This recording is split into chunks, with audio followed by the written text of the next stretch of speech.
रहेगा, लेकिन बचपन में जो था अब भी है और बाद में भी रहेगा, वो भगवान आपका है, ऐसा अर्थ समझोगे तो भगवान अपने लगने से प्यारे हो जाएंगे। जिस वस्तु को अपना मानते वो प्यारी हो जाती है, अथवा तो जिस वस्तु की आवश्यकता होती है वो प्यारी हो जाती है। जैसे बारिश पड़ रही है तो छाता प्यारा हो जाता है, भूख लगती तो रोटी प्यारी हो जाती, प्यास लगती तो पानी प्यारा हो जाता है, भीड़ भाड़ होती है तो रेलवे में बैठने की सीट प्यारी हो जाती है। आवश्यकता भी प्यार पैदा करती है। तो आप अपने जीवन में भगवान की आवश्यकता मान लो तो भगवान प्यारे लगेंगे, अथवा तो भगवान मेरे हैं ऐसा मान लो तो भगवान प्यारे लगेंगे। वास्तव में भगवान की ही आवश्यकता और भगवान ही अपने हैं, बाकी की आवश्यकता आपकी नहीं है। भूख लगती है तो पेट की आवश्यकता है, प्यास लगती तो प्राणों की आवश्यकता है, गर्मी लगती तो शरीर की आवश्यकता है। जीवात्मा की आवश्यकता परमात्मा है और परमात्मा की आवश्यकता जीवात्मा है। इसलिए कई जीवों को पैदा किया। जीव का प्रेम परमात्मा की आवश्यकता है। तुम भगवान की भूख मिटा सकते हो। भगवान प्रेम के भूखे हैं, लड्डू बर्फी मोहनथाल के भूखे नहीं है, प्रेम के भूखे। और प्रेम तुम कर सकते हो, पठित अनपठित। भगवान को अपना मानकर प्रेम करोगे तो भगवान बोलते मैं बुद्धि योग देता हूँ। भजताम प्रीति पूर्वकम ददामी बुद्धि योगम तम। पंडाल बढ़ाने वालों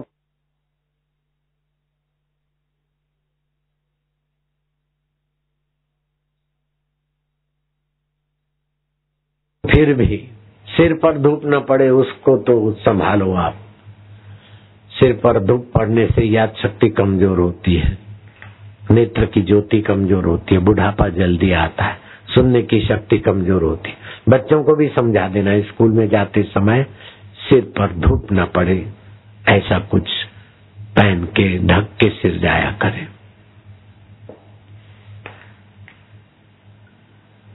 तो भगवान मेरे हैं, मैं भगवान का हूं, ऐसा मोक्ष का अर्थ समझते। इसमें आगे बढ़ते बढ़ते इससे भी ठोस तत्व क्या है, अर्थदा बुद्धि से भी ठोस क्या है? बोले परमात्मा का साक्षात्कार वाली आत्मा क्या है, परमात्मा क्या है, जीव क्या है, जगत क्या है, उसका रहस्य समझकर परमात्माकार वृत्ति, ब्रह्माकार वृत्ति ठोस है। और उससे भी ज्यादा ठोस क्या है कि ब्रह्म परमात्मा ठोस है। प्रलय हो जाता है, महाप्रलय हो जाता है, एक सूरज में से दूसरा सूरज आते ही सब आग आग हो जाता है, हम आप सब पिघल पिघल के स्वाहा। ऐसे 12-12 सूरज चमकते और महाप्रलय हो जाता है। ब्रह्मा जी का ब्रह्मलोक अपे दफे, शिव जी का शिवलोक, और वे सब नहीं रहता। फिर भी जो रहता है वास्तव में ठोस तत्व तुम्हारा वो आत्मा परमात्मा है। करोड़ों बार प्रलय हुए और करोड़ों बार शरीर मरे, फिर भी जो नहीं मरा वो तुम्हारा चैतन्य आत्मा ठोस है। दुख आ गया मर गया उसको जानने वाला अभी है, सुख आया मर गया उसको जानने वाला ठोस तत्व भी है। भय आया, चिंता आया, काम आया हरामी कमर तोड़ के चला गया, क्रोध आया खून जलाकर चला गया, मोह आया बुद्धू बनाकर चला गया, अहंकार आया उल्लू बनाकर चला गया। ये सब चले गए, फिर भी उसको जानने वाला नहीं गया। मेरा प्रभु मेरे ठोस है, मेरे आत्मदेव मेरे ठोस है, मेरे दिल भर दाता मेरे ठोस है। दिन में 2-4 बार ऐसा किया करो, तुम्हारे बाप का क्या जाता है? तुम्हारा तो भला तुम्हारी नजर और तुम्हारी वाणी जिस पर पड़ेगी उनका भी भला होगा। हरि ओम ओम ओम ओम। ठोस के ठोस, सार के सार, सबके अपने आप, सबके बाप मेरे परमात्मा ही ठोस है। हरि ओम ओम ओम ओम ओम ओम ओम। प्रभु जी ओम। ठोसों के ठोस, महान के महान, ईश्वरों के ईश्वर, सदा शाश्वत अमर आत्मा परमात्मा देवा। ओम ओम ओम ओम ओम। आनंद देवा, शक्ति देवा, भक्ति देवा, मुक्ति देवा। ओम ओम ओम ओम ओम। मैं उसी परमेश्वर का हूँ और परमात्मा मेरा है। इसमें आपका हरण लगे न फटकड़ी रंग चोखा आएगा।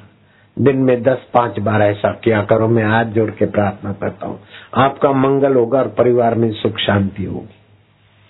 हे प्रभु आनंद दाता, ये भगवान आनंद स्वरूप है, भगवान का सत स्वभाव है। एक होता है सत्य, दूसरा होता है असत, तीसरा होता है मिथ्या। सत्य उसी को बोलते जो पहले था, अभी है, बाद में रहेगा। असत उसको बोलते जो पहले नहीं था, अभी नहीं है, बाद में नहीं।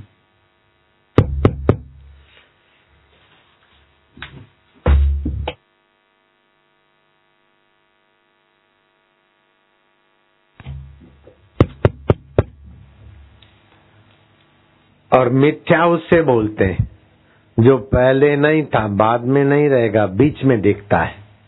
ये गजरा पहले नहीं था, 10 दिन पहले, 4 दिन पहले नहीं था, 4 दिन के बाद ऐसा नहीं रहेगा, तो ये मिथ्या। ऐसे ही शरीर 72 साल के पहले नहीं था, 10-20 साल के बाद नहीं रहेगा, तो शरीर मिथ्या। लेकिन मैं शरीर के पहले था, अब इस शरीर के बाद भी रहूंगा, तो मैं हो गया सत्य। मनुष्य के सींग ले आओ, तुमको रगड़ के लेप कर देंगे ना, तो तुम्हारा सिर दर्द ठीक हो जाएगा। अब दुकान वाले के पास जाता है, भाई मनुष्य के सींग दे दो, ऐसा थोड़ी बोलेगा माल खत्म हो गया है अथवा आने वाला है। अच्छा खरगोश के सींग दे दो, अरे पहले नहीं थे, अभी नहीं है, बाद में नहीं रहेंगे। तो जैसे मनुष्य के सींग, खरगोश के सींग असत है, ऐसे परमात्मा सत्य है। भगवान पहले भी थे चैतन्य, अभी भी है, बाद में भी रहेंगे। हमारा शरीर नहीं था तभी भी हमारा आत्मा चैतन्य था। घड़ा नहीं बना था तब भी आकाश है, घड़ा है तब भी आकाश है, घड़ा फूट जाए तभी भी आकाश रहे। ऐसे निराकार परब्रह्म परमात्मा सत्य है। जो सत्य है वो चेतन स्वरूप है, जो चेतन स्वरूप है उसमें ज्ञान है, उसी में आनंद है। दुनिया के सारे राष्ट्रपति, सारे प्रधानमंत्री और सारे साधु संत महाराज और बापूजी भी मच्छर के आगे हार माननी पड़ती है। ऐसा देखा बहादुर वीर, गाए गाना मारे तीर, और धूम धूम किया। प्रधानमंत्री हो, राष्ट्रपति हो, चाहे बापूजी हो, सारी अटकल लगा के हाथ खाली रह जाते। मच्छर को वो सत्य और ज्ञान कौन देता है? जो राष्ट्रपतियों को और बापू को हराने की ताकत रखता है, नन्हा सा खोपड़ी, वो भगवान की सतता और चेतनता और ज्ञान स्वरूप है कि नहीं है? उसी भगवान ने, अंतर्यामी ने, हमारी माँ की जेर के साथ हमारी नाभि जोड़ दी। उसी अंतर्यामी परमेश्वर ने हमारे माँ के अन्न भोजन में से दूध बना लिया। वो ज्ञान स्वरूप है कि नहीं है? बच्चे को जरूरत है तब दूध बना, और बच्चा खाने के लायक होता है, दूध बंद हो जाता है, तो सत्य है वो ज्ञान स्वरूप है कि नहीं है? सत्य है वो चेतन स्वरूप है कि नहीं है? तो भगवान शिव जी कहते हैं, उमा राम स्वभाव जे ही जाना। जिसने उस सत्य चित्त आनंद स्वरूप भगवान का स्वभाव जाना, उमा राम स्वभाव जे ही जाना, ताही भजन तजी भावना आना। जिसने परमेश्वर का स्वभाव जाना, वो उसके भजन छोड़कर किसी भाव में, किसी दुख में, किसी परिस्थिति में रुकता नहीं, फंसता नहीं। फिर वो खाएगा, लेगा, देगा, लेकिन मन उठत बैठत वही उठाने, कहत कबीर हम उसी ठिकाने। ऐसे कबीर जी की निरभिमानिता देखो, सरलता देखो। अहंकारियों का अहंकार हरने के लिए संत ने कैसी नम्र वाणी बोली। अगर मैं बोलूं, आप बोले तो पाप लगे, लेकिन कबीर जी ने बोला है, हम उसको दोहराते खाली। आप भी दोहरा सकते। कबीरा कुत्ता राम का, कबीरा कुत्ता, माफी मांग कर बोल रहे हैं। कबीर जी ने बोला हुआ है इसीलिए दोहरा रहे, नहीं तो हम बोले तो हमारी जीवा पीड़ा हो जाए। कबीरा कुत्ता राम का, मोतिया मेरा नाम, गले नाम की जेवरी, जेवरी माना रस्सी, जित खींचे तित जाऊं, तू करे तो बावरा, पूछे लाऊं, हुड़दुत करे तो हट जाऊं, जो देवे सो खाए लूं, जहाँ राखे रह जाऊं। हे सच्चिदानंद परमात्मा, ये मन और तन तेरा कुत्ता है, तू करे तो भाव रहा है, तू प्यार करे तो आनंद हो जाता है, तू हुरदुत करे तो मैं सुकड़ जाता हूँ। अब तो तेरे नाम की जेवरी मेरे गले में डाल दे मेरे प्रभु जी। 2 मिनट होठों से जपे, 2 मिनट कंठ से जपे, 2 मिनट हृदय से बचे, फिर प्लुत जपे, नाम की जेवरी आपके मन के गले में आ जाएगी। फिर आपको यमदूत नहीं हरा सकता, निंदक नहीं हरा सकते, मौत नहीं हरा सकती, तो दूसरे की बात क्या करो। चलो कमर सीधी गर्दन सीधी में प्रयोग बता देता हूँ। ये अगर आज से ही शुरू कर दो तो 8-10 दिन के बाद तो रक्त का परिवर्तन, मन का परिवर्तन, भाग्य की रेखाओं का परिवर्तन। जब भी सुबह नहा धो के रात को सोते समय में भगवान कहूँ, भगवान मेरे अच्छे काम किए तो भगवान को अर्पण, गड़बड़ हो गई तो मेरी वासना और मेरे अहंकार से अब तुम अपनी नाम की जेवरी मेरे गले में डाल दो प्रभु जी, प्यारे जी। ऐसा करके सीधे सो गए। श्वास अंदर गया तो राम, बाहर आया तो 1, श्वास अंदर गया तो ओम, बाहर आया तो 2, श्वास अंदर गया ईश्वर का नाम, बाहर आया तो 3। श्वासोश्वास में नाम जपते जपते आप सो जाओगे तो 6 घंटे आपकी रात की नींद भक्ति में बदल जाएगी। कितना बड़ा फायदा है। कुछ समय ये लगातार करते रहोगे तो योग निद्रा हो जाएगी, आपका स्वभाव भगवत रस से भर जाएगा। भगवान कृष्ण, भगवान शिव अथवा महात्मा लोग जब गुजरते तो उनको देखकर लोग भागे भागे दौड़े दौड़े आते, पैर छूते, दर्शन करते, आनंद आता है। लेकिन कंस को, हिटलर को, रावण को, सिकंदर को देखते तो लोग भाग के घरों में छुप जाते। अहंकार से लोग डरते हैं और भगवत रस से लोग आकर्षित होते। ये कैसा है जादू जोगी रे, क्या जादू है तेरे प्यार में। गुरवाणी ने कहा नजरों से वे निहाल हो जाते जो संतों की नजरों में आ जाते। ब्रह्मज्ञानी की दृष्टि अमृत वर्षी, आपकी ऐसी नजरिया बन जाएगी।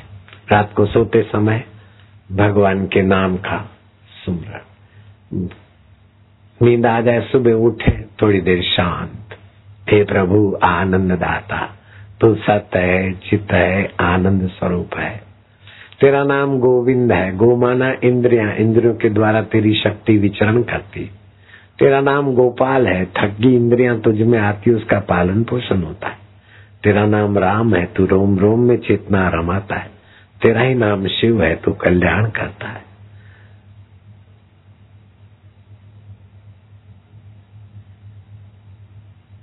गोविंद गोपाल अच्युत, हे प्रभु, ऐसे करके शांत हो जाओ।